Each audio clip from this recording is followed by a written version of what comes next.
नमस्कार, जय श्री राम। आज हमारे साथ हैं अंबर जैदी जी। इस चैनल पे आप इन्हें अक्सर देखते रहते हैं। अंबर जैदी ऑफिशियल इनका अपना चैनल है।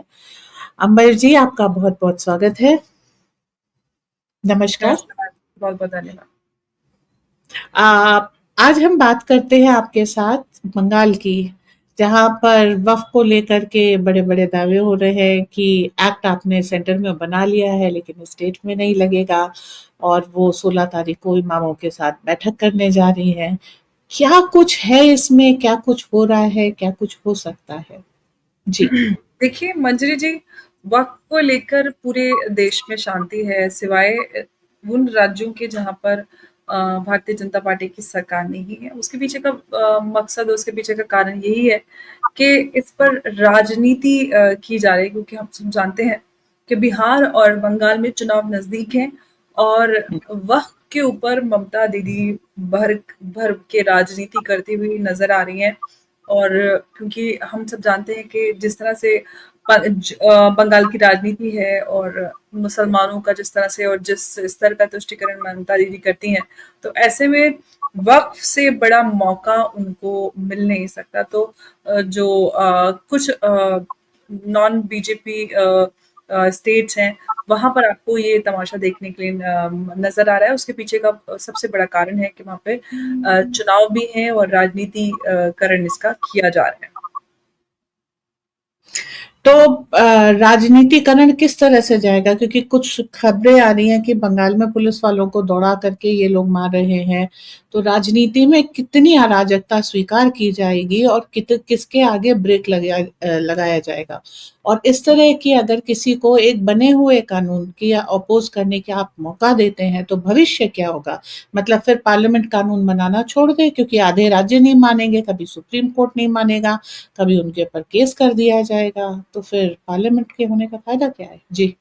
देखिए मंजरी जी, अगर बंगाल की बात करते हैं तो बंगाल में तो ममता दीदी का ही पूरी तरह से राज चलता है। ममता दीदी तो जिस तरह से बात करती हैं, ममता दीदी ऐसा लगता है कि वो एक अलग ही देश है, वो देश का हिस्सा नहीं, कोई राज्य या प्रदेश नहीं, बल्कि वो एक अपने आप में अलग देश है। वो जिस तरह से बंगाल को लेकर बात करती हैं, ट्रीट करती हैं, कभी केंद्र सरकार की नहीं सुनती, हमेशा उल्टा वो उल्टे चलन चलाती हैं। लेकिन अब जब बांग्लादेश और भारत के बीच में रिश्ते और जब शेख हसीना का आउस्टर हुआ, तो उनको थोड़ा-सा लगा कि कहीं शेख हसीना वाला हाल मेरा ना हो जाए, तो उन्होंने थोड़ा-सा ढील डाली थी और उन्होंने केंद्र सरकार के हवाले थोड़ी सुरक्षा को लेकर थोड़ा-सा उसपे वहाँ पे थोड़ा-सा उनको उनमें उनके रवैये में ढिलाई नज़र आई थी।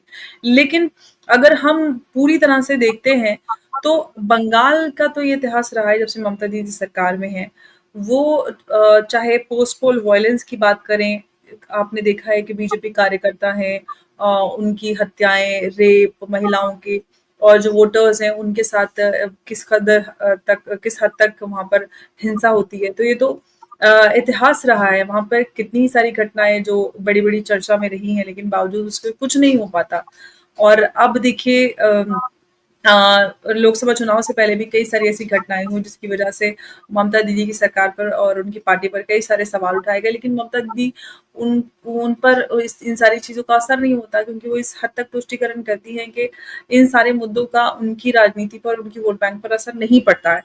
अब यहाँ पर सवाल ये है कि आरजीकर हॉस्पिटल वो मामला जो चर्चा में इतना ज़्यादा रहा, और मुझे लगता है कि भारतीय जनता पार्टी अगर उस मुद्दे को सही से उठाती, क्योंकि एक लड़की के साथ जिस तरह का जितना जघन्य अपराध हुआ, मुझे नहीं लगता कि उस मामले को उस तरह से विपक्ष में होते हुए जिस तरह से बीजेपी है उन्होंने उस मामले को उठाया होता, तो आज ममता दीदी वक्त पे इतना ज्यादा हंगामा करती हुई नजर नहीं आती, क्योंकि उनकी राजनीति ढीली पड़ जाती है। क्योंकि आप खुद एक महिला हैं और एक महिला मुख्यमंत्री होते हुए जिस तरह से इस पूरे केस में जो अपराधी थे उस स्टार्टिंग से ही केस को पलटने की और एविडेंसेस को मिटाने की और सारी चीजें पूरी तरह से केस को जिस तरह से तोड़ने मोड़ने की साजिश हुई है, ये अपने आप में पर्याप्त था एक ऐसी महिला मुख्यमंत्री को शासन से हटाने के लिए, कि आप महिला होते हुए महिलाओं की सुरक्षा पर अगर कोई जवाब नहीं दे सकती, तो आपको सत्ता में रहने का हक नहीं है। और महिलाओं की ही नहीं बल्कि हर एक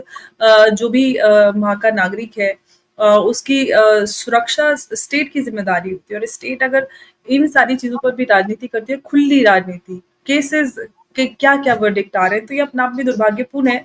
लेकिन मुझे लगता है कि बीजेपी उतना डटकर मुकाबला या उस नहीं कर पाई है, जो उनका तुष्टिकरण है, उसको तोड़ नहीं पा रही है बंगाल में। हालाँकि ऐसा नहीं है, शुभेंदु अधिकारी उन्होंने काफ़ी मेहनत की है, बट स्टिल मुझे लगता है कि और बेहतर कर सकते थे। तो संदेश खाली और आरजीकर दो एक इससे पहले भी एक बहुत चर्चित केस था पार्क स्ट्रीट का, तो इस तरह की घटनाएं इन महिला मुख्यमंत्री के हाथों होती रहती हैं।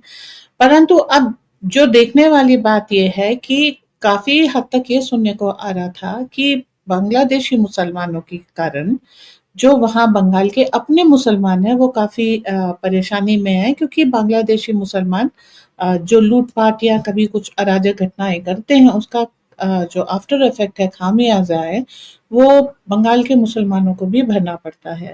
तो ये एक आप डिवाइड देख रहे हैं कि नहीं? दूसरा सवाल ये है कि जो पसमानदा हैं और अशराफ हैं, तो अशराफों के पास ज़्यादातर वक़्फ़ की ज़मीनें हैं और पसमानदा जिनके लिए ये वक़्फ़ बनाया गया था वो इससे महरूम है।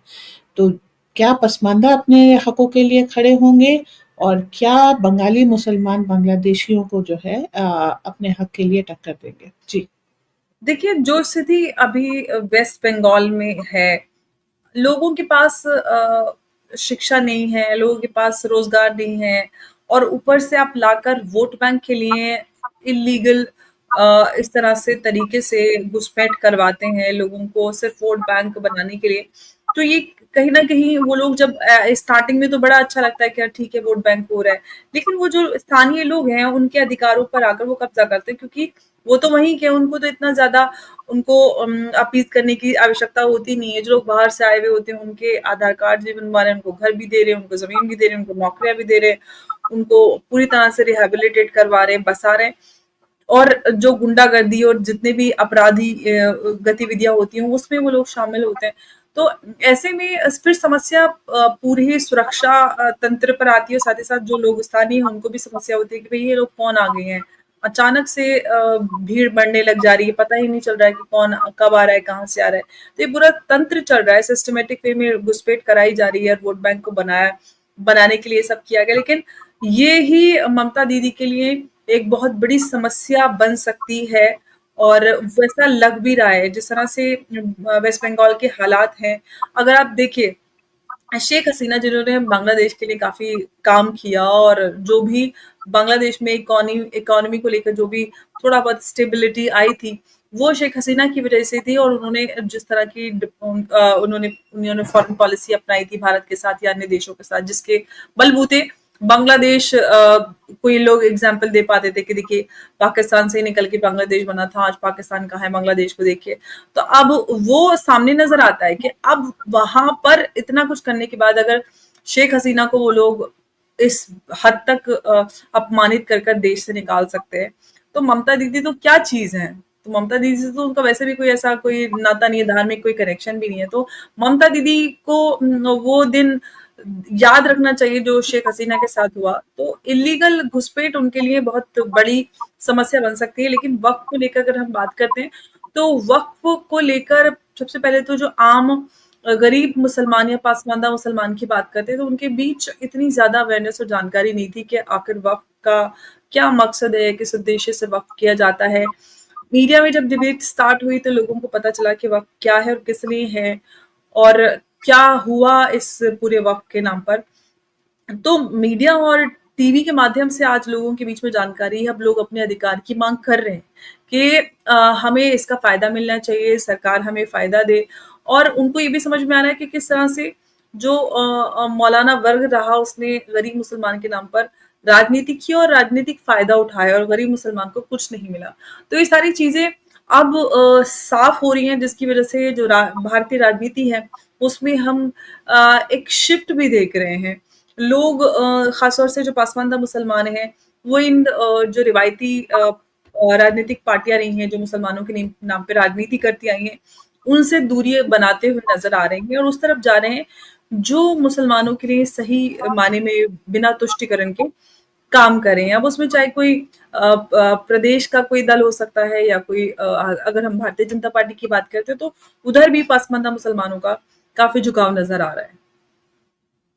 यही मेरा आपसे अगला क्वेश्चन था कि क्या मुसलमानों का वोट भारतीय जनता पार्टी को मिलेगा? तो आपने वो पहले ही कह दिया। अ, तो भारतीय राजनीति में आते हुए इस चेंज को हम देख रहे हैं। काफ़ी हद तक ये कहा जा रहा है कि बंगाल वो एक क्लासिक केस है जहाँ पर ममता सरकार को गिरा करके राष्ट्रपति का शासन लगाया जा सकता है, पर बीजेपी इसको करने से बच रही है। तो क्या कारण है इसके? देखिए, आज नहीं बल्कि जब ममता दीदी का इससे पिछला वाला जो टर्म था उसमें भी बार-बार इतनी सारी ऐसी घटनाएँ हुई थी कि बार-बार ये आवाज़ उठाई जा रही थी कि ममता दीदी को हटाकर राष्ट्रपति शासन लगा देना चाहिए।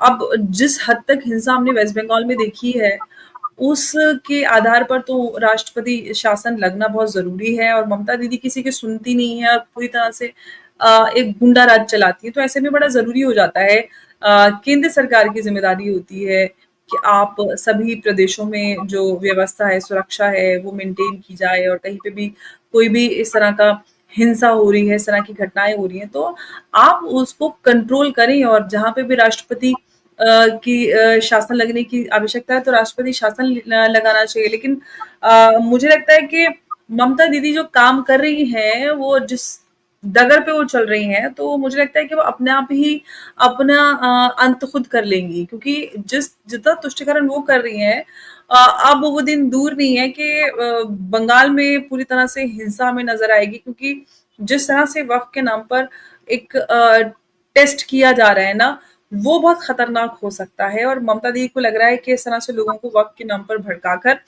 वो वोट बैंक अपना कंसोलिडेट कर लेंगी वोट को बट मुझे लगता है कि ये स्थिति अदरवाइज भी हो सकती है it could go other way around also अगर वहां पे स्थिति बहुत ज्यादा खराब हो जाती है दंगे हो जाते हैं क्योंकि आप अब ये शाहीन दिल्ली वाला शाहीन बाग नहीं हमने देखा कि उसमें भी हालांकि लोगों ने इतनी जो यहाँ पर दिल्ली में बैठे थे वो नॉर्मली दिल्ली में रहने वाले लोग उस प्रवृत्ति के नहीं होते हैं कि बहुत ज्यादा हिंसक होते हैं और हम बंगाल में रहने वाले लोगों के बारे में हम जानते होते हैं कि जो वहां पे लोग रहते हैं वो इनफैक्ट वो दिल्ली में भी आते हैं तो वो किसी के पेट में चाकू मारते हुए एक सेकंड नहीं सोचते तो ऐसे में वहां पर फिर जहां पर जो इलीगल घुसपैठिए हैं वो हैं तो ऐसे में सिचुएशन कब जंगल में आग लग जाए कुछ नहीं पता तो ममता दीदी जो ये टेस्ट कर रही है ये इनके लिए खतरनाक हो सकता है लोगों को भड़काना वो राजनीतिक पार्टियां जो मुसलमानों को भड़काकर वोट कंसोलिडेट करने की कोशिश कर रही हैं कि भाई देखो बीजेपी ने वक्फ लगा दिया और हम नहीं लगाएंगे और ये होगा वो होगा इमाम के साथ मीटिंग कर लेंगी बीजेपी और सरकार भी अब आउटरीच प्रोग्राम शुरू कर रही है मुसलमानों को समझाएंगी कि वक्फ में क्या है कैसे कैसे होगा एंड ऑल दैट तो मुझे लग रहा है कि ये उल्टा भी पड़ सकता है दाव ममता दीदी का तो थोड़ा सा स्थिति पे को कंट्रोल में रखना बहुत आवश्यक है क्योंकि आप प्रदेश की मुखिया हैं और अगर इन आंदोलनों के आधार पर हिंसा भड़क जाती है तो फिर उसका जिम्मा कौन लेगा और फिर उसके बाद आपकी सत्ता भी जा सकती है तो पड़ोसी राज्यों पर भी इसका असर पड़ेगा क्योंकि बिहार में जो है बीजेपी जी, की। बिल्कुल, बिल्कुल। देखिए बिहार की अब बिहार बंगाल से बिल्कुल अलग है। बंगाल बिल्कुल अलग है, बिहार की राजनीति बिल्कुल अलग है। बिहार में पूरी तरह से जात और कास्ट के आधार पर वोट पड़ता है। ये वहाँ पर मुसलमान वोटर भी हैं और जो वहाँ के दल हैं बिहार के वो उनके कंसीडर करते हैं कि मुसलमान वोट बैंक को हर्ट ना करें, ध्यान रखते हैं, ख्याल रखते हैं। लेकिन बंगाल और बिहार पूरी तरह से बिल्कुल अलग है। बंगाल की राजनीति बिल्कुल अलग है और अब देखिए कुछ भी हो जाए चुनकर या तो नीतीश बाबू आएँगे या फिर तेजस्वी बाबू आएँगे, कोई से भी बाबू आएँ, बहुत ज़्यादा कुछ ख़ास तो बिहार के लिए कुछ कर नहीं पाते तो कोई ख़ास फ़र्क नहीं पड़ता मतलब टू बी ऑनेस्ट अगर आप मुझसे एकदम अनफ़िल्टर्ड पूछें तो कोई ख़ास फ़र्क नहीं पड़ता, नीतीश बाबू हों या तेजस्वी बाबू हों, बिहार वैसे का वैसे ही रहेगा। वहाँ के लोग वही अपनी जाति देखकर वोट देंगे तो आप क्या बदल डालेंगे? और फिर आपके पास कोई बहुत बड़ा कोई बदलाव के लिए कोई नेतृत्व भी नहीं है और बीजेपी अभी मुझे लगता है कि बिहार में थोड़ा-सा दूर है उस पोज़ीशन से और अगर हम पप्पू यादव की या फिर और जो प्रशांत किशोर हैं, इस तरह के चेहरों की बात करें तो अभी प्रीमेच्योर स्थिति में है कि उनको अभी मुख्यमंत्री की रेस में लाया जाए। थोड़ा उसके लिए जल्दबाज़ी होगी और उन्होंने अभी वो अभी वो स्थिति अभी उन्होंने नहीं बना क्रिएट की है अपने लिए, बना नहीं पाए क्योंकि अभी बहुत जल्दी है, अभी थोड़ा ही समय हुआ है उनको, तो कहना बहुत जल्दी हो जाएगा। तो मतलब बंगाल का जो वॉयलेंस है वक्फ को लेकर के वो बिहार में स्पिल नहीं करेगा, ना ही उड़ीसा वगैरह में करेगा, वो बंगाल तक देखिए ही अगर हम सीमित। बिहार की बात करते हैं तो बिहार में जो भी है ना, तो बिहार में उस तरह से देखिए जो पार्टी है सत्ता में या फिर जो पार्टी सत्ता में नहीं भी है, तो मुसलमानों को भड़काने का काम बिल्कुल नहीं करेंगे क्योंकि वो मुसलमानों को उनका मुसलमानों को एक वोट बैंक ज़रूर देखती है, उनकी बात सुनती है। अब जैसे देखिए जो एनडीए में दल शामिल हैं, उन्होंने अपने-अपने जो भी नेता रहे उन दलों के जो बिहार से आते हैं और जो एनडीए में शामिल हैं, उनको अपने सुझाव दिए और उन दलों ने अपने सुझाव जेपीसी को दिए, कमेटी के सामने रखे और उन उन सुझावों को कंसीडर किया गया है।